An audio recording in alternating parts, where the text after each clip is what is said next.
If your bike has a top tube, the first part of attaching the frame clamp involves removing the profile receiver. To remove the profile receiver, use the Allen key to loosen and take out the side screw and two small inside screws.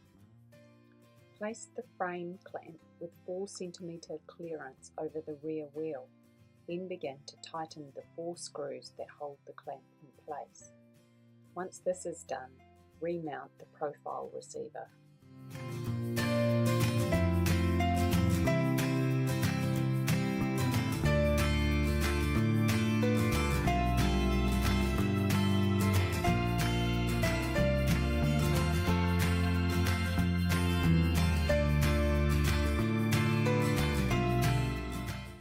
The frame clamp is now ready for the Yip Maxi seat.